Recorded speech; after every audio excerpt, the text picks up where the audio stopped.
Mark, What? we're filming. What are you not going to do the intro? I don't want to. You do it. Oh, jeez. Well, I'm RJ. This is Mark.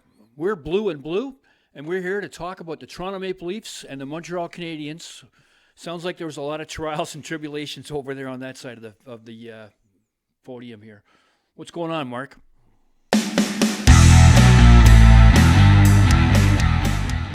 Well, you're up and at 'em. What a nightmare. Before we talk about anything that happened Tell us all about it. during the game, let me tell you about our trip. My God. So, as you know, I was going to Buffalo last night. Or I went to Buffalo last night to watch a game. I heard a rumor. Yeah. So, the story is every year my brother-in-law and we go to a Buffalo game. He flies in to Pearson from Montreal. I pick him up on the way, and then right from there we keep going all the way down to Buffalo. We usually get there hours ahead of time, go get down some wings at the pub, have some fun, a couple beers. Well, I have a couple beers anyway. And then we walk over to the game, and then we watch the whole game. We usually watch the morning, not the morning skate, but the warm-up, because we usually get there pretty early. Like we get there early enough that because we get our seats like 7th row, 9th row, 8th row. We're down in the guts. So we want to see the warm-up. We want to see everything going on. So we get there ahead of time.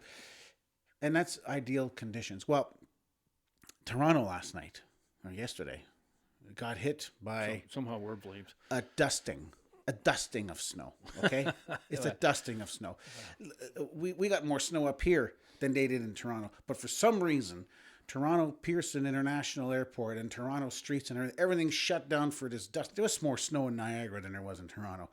And my brother's flight was delayed 6 hours. Oh, wow. 6 hours. He was supposed to arrive at 11:40. He ended up arriving at, 4:45. No, wait a minute. It wasn't even that. It was 5:45. It was 5:45 by the time he landed. Glad you didn't have a third ticket. Oh, God. So, anyways, he finally landed. I waited for almost 2 hours in Toronto. Finally, he landed. And then we got to the game. We got to the game late. We missed the entire first period. Oh. Because Ouch. So we were listening to the first period on the radio on the way there.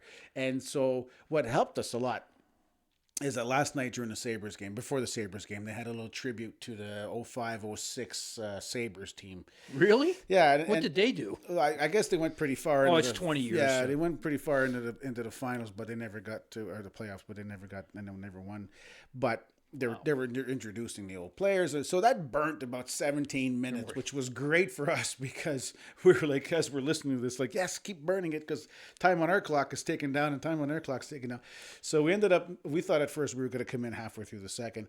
We came in halfway through the intermission, which was great. We got enough time to get some food. We didn't get our wings. We got some crappy pizza. And $17.50 beers. $17.50 US for a beer. I couldn't believe that. Anyway. That's a lot of money for a beer. I digress. I'm back. I made it home. You made it home. What a nightmare. And to recap the game, like, you know what? We lost. We sure as hell didn't play like we should have played. But the problem is with last night's game is that, and this is what irks me, is that all the players that you expect to score, Demidov, Suzuki, Caulfield, they all scored. Yeah, they scored. They scored. Okay, so your top scorers are performing for you, but the D is completely not. I mean, Buffalo's top scorers performed. Thompson got a goal. Well, one. Alex Tuck got a goal. Yeah, but like, what is it? What's his name? Thompson got a hat trick. Was it a hat trick? Was it Thompson? I didn't want to say it out loud. I didn't want to rub it in. Yeah, 3 of them. So like, yeah, okay. So one of their guys outperformed. But every one of our guys was, but our D was just, I mean, my God, I don't know how many 2-on-1s we let against us and then great chances on it. They were kicking our butts on shooting almost the whole game, which was driving me bananas. And again, I mean, I love the live experience. So, okay, yes, we lost, but it's not a bad experience for me because I still love watching live games. But watching the game live, and seeing the same mistakes that you see on TV, because I mean, you got a better view of it on TV, but when you see it live, you're like, and again, it's for me with the Habs, it's the one too many passes. It's just that when they're getting a good cycle around and they're getting a good plays and they're passing the puck around, but they're just not taking those damn shots and they end up losing the puck, or they end up getting some pass gets intercepted, and then the Sabres broke out. So, anyways, all that to say, Montreal lost yesterday, and for me, 5-3, like, empty netter doesn't count. Oh yeah, controversial. Like, this is all over the internet, and I saw it live.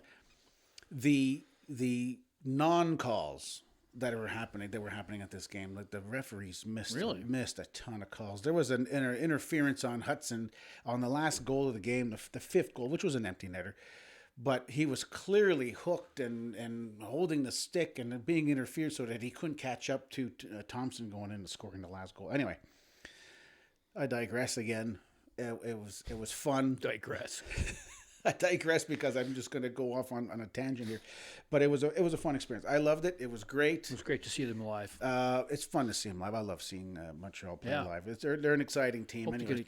to get to a game this year myself. I always make it a point, and this is a side note. I always make it a point that when I'm sitting that close to the bench, and I know these guys could hear me if I scream loud enough, I always scream in French. I always scream in French, and I scream with some vulgar French language anyway. So all they were coming off. That must have endeared you to some people in your row. Oh yeah, well I don't. But half of them probably don't know what I'm saying. But so ICE didn't come into the building and haul you off for being a foreigner. Nah, yeah, well, really, yeah. That's the other thing we were talking about, going through the border. It was like, okay, is ICE gonna get us? But no, ICE ain't gonna get us. But no, it was a great experience. I liked it. Am I going to do it again? Yeah, I'm doing it again on the 31st. I'm going back up. I'm going back down to Buffalo to watch the game. Montreal play again in Buffalo. So you guys were in action last night. Yep. We had 2 games this week. We started off poorly, but I'm going to give them a pass. We talked about that last time about Colorado. They walked into Colorado's building and beat them, the best team in the league. And I would have to think that there was probably a few cases of beer put on the bus going to the airport after that game. Yeah. And the next day. So it's the 3rd game in 4 nights. They just come out of playing in Mile High City with the thinner oxygen, and they get on a 10-game point streak. I know everyone's going to go. Nobody takes a night off when they're making $10 million a year. Yeah, that's my point. I was like, suck it up. You know what? They're human beings, and I want to add. People are complaining about that. The guys who stayed up, and gals that stayed up to watch them win the Colorado game. How they feel going into work the next day? Did they? Yeah, did they get maybe? They still went to work. They went, yeah. But did they do? Were they -2 on the day? So I'm going to give them a pass on that Utah game. That was a disaster. I'm giving them a pass. I give them a pass. I mean, they won 10 games. They got points in 10 games in a row. I give them a pass if it was like a 6-5 loss. And they came into anyway. So enough about it. There's nothing really to talk about. He doesn't want to talk about the games they get blown away. Well, they were tired. But he really likes to brag about the Colorado game. Well, the next game against Vegas, they started out again, and I think they're still tired or whatever. They ran out of gas. They shot them and had puck possession in the first period. Yeah, great first period. And by the third period, they were doubled in shots, 13-6. So, and it showed. Leafs had a 3-1 lead to start early in the first period. Anyway, it's all blown, but they managed to go into overtime against Vegas, and Eichel scored. And there's that guy on Vegas, that new guy. I can't keep track of all their guys because they brought in a new guy this year, Mitch Marner. And Mitch got 2 assists, and there's always, like Florida and Tampa Bay. Vegas is a hot spot for Canadians for Leaf Nation members to go down and watch their team. So there was a lot of Leaf jerseys, and you could hear the boos. You could hear some booing when Marner had the puck, which is very interesting, and it doesn't bode well for him next Friday. He's here at Scotia, and I think he's going to get. I don't think it's going to be as bad. I've never seen anything worse, I think, than Tavares when Tavares went back to Long Island. Yeah, that was vicious. I mean, they were throwing stuff on the ice. I don't think the Toronto crowd's going to get that ugly on Mitch. But they'll still boo him, and there's no reason. They're going to boo him. They're going to boo him hard. It's going to be really noticeable. Like Marner gave them several good years. He gave them 8 great years. But he didn't perform in the playoffs. But then the whole team didn't perform in the playoffs. So how could you blame him? Well, he wanted the big money. I mean, but the problem for Marner is he came into town for his rookie contract, and Matthews got the big deal, which he deserved. And Marner said, "I want the same deal." Basically, he didn't get it, and he got just a few dollars shaved off his deal. And he made his camp was making a lot of noise. His agent's one of the more. I mean, it wasn't a pretty exit. His agent's one of the more aggressive agents, Yeah. and it doesn't. Sometimes that doesn't play well in the market, and so right away he asked for the big money, but then he doesn't perform in the playoffs. And I don't care. Some people bring out the metrics that say, "Oh no, he wasn't playing that bad." But my eyes tell me, and also those stats that they're saying, "Well, he did this and he did that in the playoffs." Those were games 1 through 5. You look at his record, even in game 5s, as a matter of fact, which games 5, 6, and 7, the guy just wasn't there, and it's just. Yeah, but I mean, the same goes for, let's say, Matthews, right? Let's say same goes for Matthews, where great regular season player doesn't quite perform in the playoffs. So is he going to get booed the day? Well, he would have leaves? got booed, but let's say Marner signed a contract and the Leafs decided that Matthews had to go. They didn't sign in planning for that because Matthews signed the year before. Yeah. Well, we're not going to give him the money, and then Matthews ran off to Utah or wherever the hell he was going to go to. Yeah, he comes back, he'd be booed. Yeah, but he wouldn't be booed if you guys won a cup and then he left. Nobody'd be booed. No, man, little kids would be going to the Mitch Marner Public School at Don Mills in Eglinton. The Mitch Marner Public School. No, and there'd be public. John Tavares would have one. They'd have statues all over town. There'd be statues. There would be car dealerships changing their names to various places. Yeah, so nobody's safe. Nobody's safe from getting booed. So hey, Mitch, don't take it personally, because you know what? Anybody who leaves Toronto and comes back will get booed. No, anyway. he's gonna get a pretty good shellacking. He's gonna get a shellacking. Yeah. So anyway, that's where the Leafs are at. We'll get into the news in in our next video. But the only other thing that happened in that game of note, Nylander. They're not announcing what it is, but I'm going to assume he's perhaps re-injured himself. I think they're calling it a lower body. Yeah, I think I read rumors somewhere that it could be his ankle. So we don't know how long he's going to be out for this time. Yeah, Toronto's at 54 points. They're 9th in the East. Montreal's 4th in the East at 59 points. Yeah. The gap, it's a logjam, though. The Leafs are now. See, now the thing about the Leafs with the math now is they're in the logjam. Before they were they were at the bottom. They were on the shore looking at the logs. Yeah. They finally jumped on them, and now they're doing the dance. So they're in the logjam. Yeah. So I'm not worried about they're 9th today, 1 win, and they're back in 6th. I mean, yeah. The problem is if you get you go 3 losses in a row, you're back to 13 and 14. So it's dicey out there, and there's a lot. Leafs have a lot of away games coming up. Yeah, they're like 1 win away back into the wild card kind of deal right now. The way the East is. Well, we're the other problem after the Olympics. The big talk for let's say the Leafs are still in 7th, 8th, 9th, log jamming it. There'll be a lot of talk about whether they're sellers or I don't think they'll be sellers, obviously, if they're there. But should they be buyers? That'll be a big question. Should the Leafs try to add? What's their cap space now? Well, they've got a little bit of room left over, and plus, if they're going to be buyers, they're going to have to be sellers. Well, they're not going to go out there. They don't have enough money to go out and get Panarin from the Rangers, but they could move some bodies around and make up some money. Hypothetically, let's add this on to this video. It's a little early for this kind of talk, but go ahead. Well, it's not. It's like, you know what? If Toronto doesn't make the playoffs, if Toronto doesn't make the playoffs, who's the first on the chopping block? I thought we were going to talk about we're in the playoffs, and are we going to load up and go for the cup? No. If Toronto doesn't make the playoffs, what's your question? Who's on the chopping block if Toronto doesn't make the playoffs?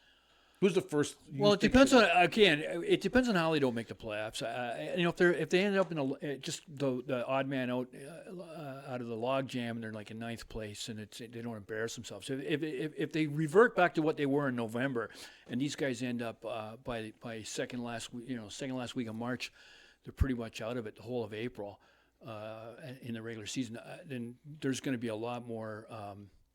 Anxiety and aggressiveness by the board. You still didn't answer my question. Well, I'm trying to. Well, I'm.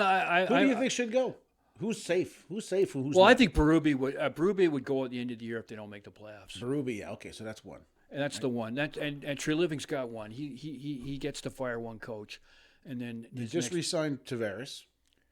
Well, Matthews is untouchable. Nylander's untouchable. Nylander's untouchable. Riley, they got to kick out of town. They're going to have to. I don't know how aggressive they could be with that. He's got a no trade, but they could.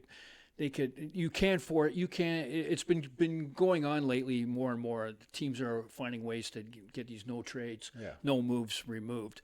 So that Riley would probably get kicked out of town somehow. That would be aggressive. I think Treliving. I don't know. Me personally, I don't like Treliving. I'm going to say it right now. I don't like him. I don't like. He's done some good moves, and things are looking really good right now. But boy, oh boy, he's a cupboard that wasn't very full. He's emptied, and I don't think he got a lot of bang for his buck.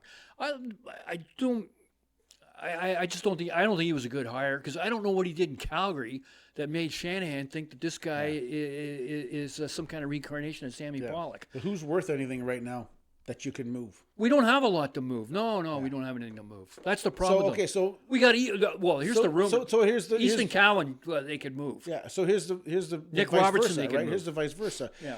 Toronto, let's say, is poised to make the playoffs, and they want to make some moves before making the playoffs. What moves are they making? Well, they don't have a lot. They don't. Their next 2 first rounds are gone. So I mean, that's what teams want. If you go to teams for their better players, the first thing they ask for is, well, what are you going to? What have you got for first rounds? Yeah. I mean, that's the first. I mean, I don't have to be a general manager to know that the guy. That's what the guy says. So to me, I don't think they have a lot to move. So they don't, and I don't think. What they got now is what they're going into playoffs with. They can't get. They apparently there's a rumor out there that this is why I don't like Treliving. That St. Louis turned down. Treliving was trying to shop Cowan to St. Louis for Braden Shen. And I like Braden Shannon, good, tough, old veteran hockey player now. But the Leafs, they don't their next 2 first rounds. You've got to keep this Easton Cowan.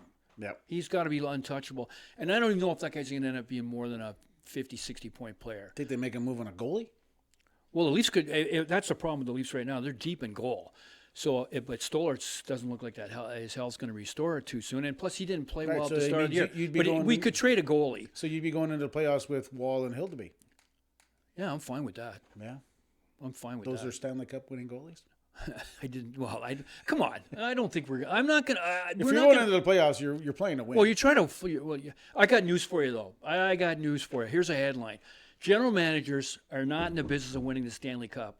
General managers are in the business of keeping their job, and it's only human nature. So for Treliving, if he's in 9th, 10th place, he's going to be making some moves that are good for Brad Treliving. Yeah. Maybe not good for the Leafs 5 years from now, because that's going to be some other guy's problem. Yeah. And I've seen general managers over the years do this over and over and over. They're in the job. They're in the business of trying to keep their job, Right. not win Stanley Cups. I'm sorry if there's no Santa Claus, Right. but that's what's going on there. Okay. So Treliving may move out some stuff, and I'm telling you right now, if he trades Easton Cowan, because that's about all he's got left. Yeah. That's about all he's got that's left. All he's got. That's all he's got. I mean, every team that's got any kind of good player on a contract that they want to, they're willing to, they want to move it out because they're rebuilding. Right. The first thing, because they're going to, do you have any first rounds? No. Right. Okay, then what do you think about moving Easton Cowan? I've already done the conversation. I can tell you, I can mimic every top general manager who's a buyer. That's exactly what they're saying to Treliving. We don't have to have a listing device in the room.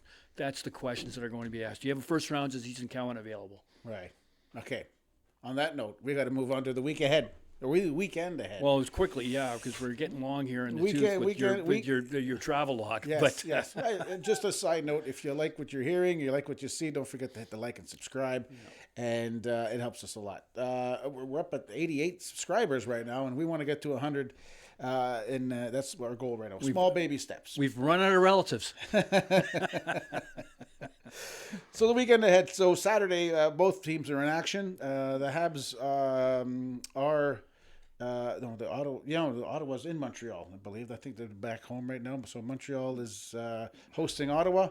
Ottawa right now has 49 points. They're on a 2-game winning streak, so that's scary for us. But they are 4-6-0 in the past 10 games. They're 14th in the East. I'm not too worried about it. That, to me, should be a win.